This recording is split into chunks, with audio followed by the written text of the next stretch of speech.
That boy went down in 3 hits. All it took was 3 hits for Jura to knock Boruto out cold. Not even a Rasengan Uzehiko or even any of Boruto's super fancy jutsu could stop Jura. But what if I told you this wasn't a display of dominance, but instead it was a desperate move by a god who is running out of soldiers. In the span of only a few chapters, Jura has lost 2 of his most valuable Awakened Shinju, Matsuri and the newly awakened Ryu. All that's left right now is Mamushi and Hidari.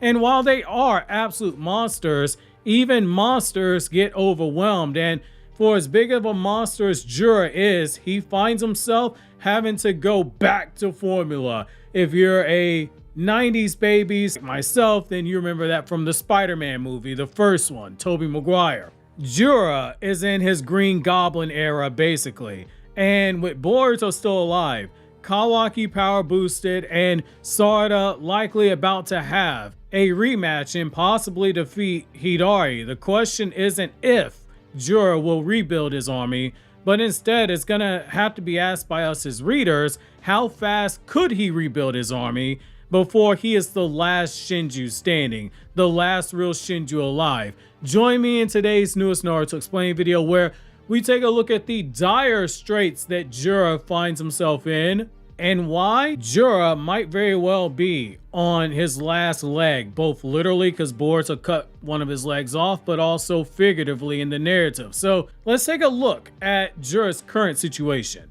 After the recent battles, here is basically Jura's updated roster. Matsuri, she's dead and she's about to have her Thorn Soul Bolt placed into Moegi, and Moegi's gonna be back alive, so she's off the board. Ryu, he's been defeated and his Thorn Soul Bulb is likely about to be placed into Shinki, so he's no longer going to have Shinki's Awakened Shinju at his disposal. You can thank Sarada for Ryu going down as quickly as he did. Mamushi, he is alive, but Mamushi, while he's always been the wild card out of all the Awakened Shinju that I've had my eyes on, outside of Hidari, who I do think is going to play a heel to face turn, to use a wrestling reference. But even for as dangerous as Mamushi is, eventually he's gonna go down. Then you have Hidari. He's still operational, but he is likely headed towards that rematch with Sarada, and we know based on some of Hidari questions and face work and some of his mannerisms that he's beginning to question things. And as Ikimoto revealed to us in the 9th anniversary Q&A,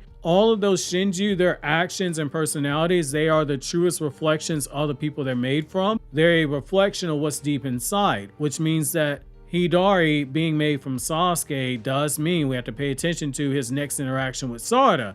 And then when you get to the Claw Grimes, they're basically expendable. They're like fodder. However, they are dangerous, but only in the sense of their numbers and the fact that their main win condition they have is if they bite you, then you get turned into a tree, and therefore, due to circumstances we've never been told how yet, somebody who's bitten, their chakra can produce a Thorn Soul Bulb, though not everyone has been made into a Awakened Shinju, so we don't necessarily know what the requirements are.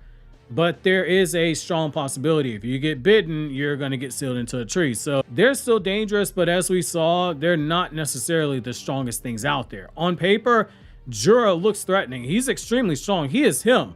But in battle shonen warfare, and for as subtle as Boruto is, it still uses quite a bit of the tropes that you come to expect with battle shonen. This is basically a calm before the storm. Jura's gone from a commander of a terrifying army to babysitting 2 weapons that have question marks and relying on a bunch of cannon fodder. They can't even think for themselves.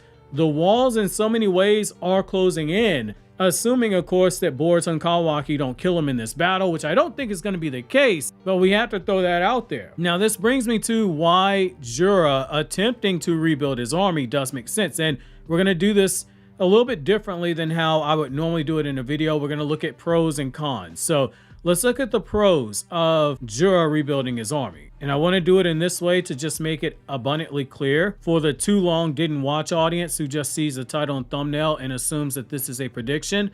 This is a discussion video. So the pros for this, The first one's going to be near to escalation. So with Boruto and Kawaki, in a situation where Kawaki's leveled up and Boruto's probably going to level up after this, Jura needs to upscale as well. He needs to continue to evolve. His Shinju army, it cannot stagnate. Readers need new awakened threats in order to raise the stakes. Otherwise, the story risks falling into a repetitive boss fight pacing, unless of course there is something lurking behind the shadows that we're not paying attention to. Maybe that code greatness finally reasserts itself. We don't know. Maybe this is Shibai coming. Maybe Jura makes a boss play and is able to get his hands on Kashin Koji or Ada. We don't know. It's something to keep your eyes on. Now, the second pro that we have here is going to be strategic complexity. So Jura is a genius. He is cold, he is calculated, and he is eternally curious. He likely recognizes that power alone is not going to win. Rebuilding smarter, maybe even recruiting and awakening Shinju with high battle potential, it would allow him to diversify his forces in a better way. I want you to think about Obito post-Pain arc. He was forced to adapt. So what did he do? He brought in Sasuke and Team Taka. While it didn't work out in the long run, it did buy him time, and it did, at the very least, allow him to accomplish some of his goals. Now, with the third thing, the third pro is the emotional downfall when it comes to evolution. So what happens if Jura does fail to rebuild? If he breaks, we could see him lose that oh so important intellectual calm and go full rage mode. That is narratively gold. It turns him from being a otherworldly tactician to being a wrathful god on the brink. Either outcome we win is the audience, because it's the most important thing that you need for a story. It is conflict. And when you're able to get characters in a position where it forces them to do something out of character because of how much circumstances have changed, that's where we start seeing something very essential for anything with writing, which is, for as perfect as your character might seem, they need a character flaw. So far with Jura, we've seen that his curiosity gets the better of him, but the one thing we've never really seen with Jura's never been pissed off. A pissed off Jura might lead to a Jura that makes a mistake. Now, this is where I do want to go into building the case against rebuilding. So this is looking at the cons. So let's flip the script here. So what are the cons to Jura rebuilding his army? So the first one would be it dilutes the threat. If Jura starts popping out with new awakened Shinju left and right, it risks making his older awakened Shinju feel like they're cheap. Matsuri and Ryu, both of them had distinct personalities. Matsuri was a simp and Ryu for a while was a goofball, and each of them in their short period of existence, they did have story character arcs. They're not overly complex, but you can sit down and chart out their characters. Mass producing replacements, it could make it feel like filler enemies instead of real threats. The fact that Jura only had a less than handful of people at his disposal kind of made them feel more special. The other condition, or the other negative to this, would be it'd be too similar to the Akatsuki. Basically, you run the risk of Akatsuki 2.0. And if you remember what happened with Boruto Naruto Next Generations, Boruto's story really fell victim to a tendency that people tend to have when they consume media. They tend to, especially with the sequel, try to latch on something from the parent series or from a series they're more comfortable with in order to make a connection. So you see a villain group and they're wearing cloaks and you think, oh my god, they're Akatsuki. Look at how many members they have. They're Akatsuki 2.0. When you sit down and look at the car inners and how the organization works, they're in a lot of ways better in terms of structure than the Akatsuki, though you could argue that the Akatsuki had better character arcs. The fact is that it was something different altogether. So the problem here is that if you do this with Jura, you kind of run that risk of folding right back into what the car organization was dealing with. Remember when Obito had to scramble after Pain's death? He tried to replace the irreplaceable pieces that were taken out by Konoha Shinobi by teaming up with Sasuke, but it lacked the original weight. If Jura repeats this cycle, it might feel like a weaker echo of something we've already seen in Naruto. And for a sequel, while it is important to give longtime readers of a franchise something that they can connect to back from the original series, it is also important for you to put your own brand new twist on it and to kind of add to the narrative. And it's one of the things that I kind of feel like if you go this route, you might make some of the mistakes that Yashahime made as a sequel to Inuyasha. So that brings me to con number 3, which is that it would disrupt the psychological tension that we have in the story. Right now, when you look at how Jura has basically been positioned in the narrative, he stands as a symbol of inevitability, or at least that's how he stood up to these current events.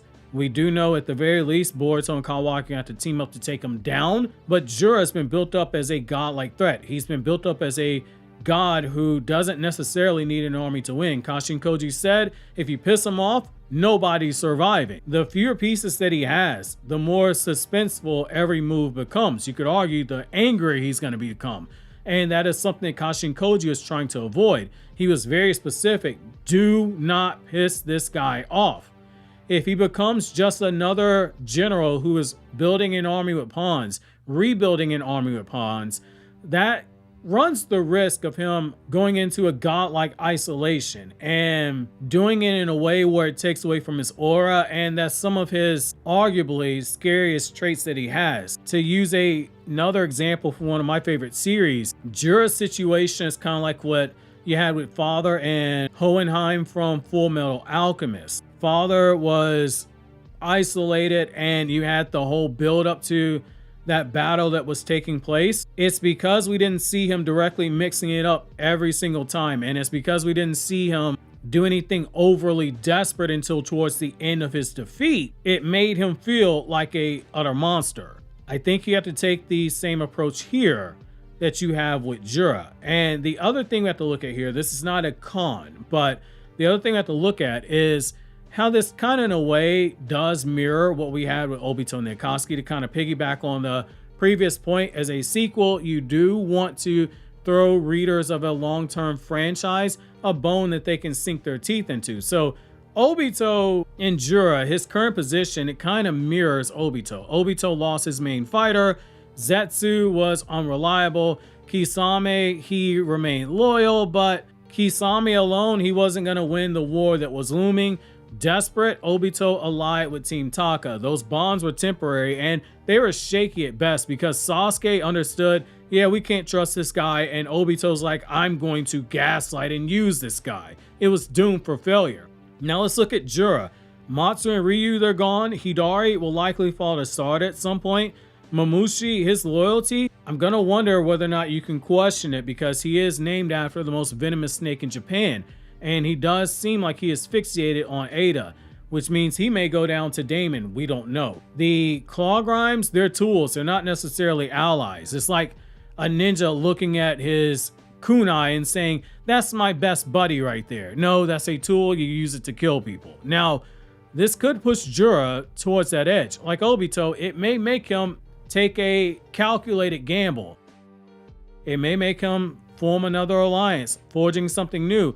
Or it could make him drive into the point where he makes a mistake that he can't walk back from. That mistake might include trusting someone like Code, someone who he just said, like, yeah, you know, I'm going to give your life new purpose. Code said, I'm going to get the last laugh. Jura could be getting positioned to be placed in a situation where just as Obito's alliance with Sasuke broke down, Jura might be in a position where some of the other moves he's made, they fall apart now. The question becomes, does Jura evolve into something worse than he already is? Or does he try to repeat the same formula? Or rather, as we saw with the Green Goblin in Spider-Man, does he here go back to formula and does he snap? Whether Jura chooses to rebuild his army or descend into chaos, one thing is clear. He's currently cornered. The battlefield's changing. Boruto, Kawaki, Sarada, possibly even Mitsuki, they are evolving, and if Jura wants to survive the next act of the story, he's either going to need to build a new army or he's going to need to become something that no army could ever match. The Age of Gods, it may finally be ending. I know Jura's a 10 tails, but we'll call him a god because how strong he is. Unless Jura decides to start doing the one thing that he hasn't done before, which is start playing the human card. Since the whole arc for the Awakened Shinju is them being used to represent what it means to be human and what Ikimoto is trying to say about the human experience with each of them. Wish to see how we got to this point? Click here on the left to check out the Boruto chapter review, or click over here on the right to check out more videos from my other two anime channels where I talk about non-Naruto content.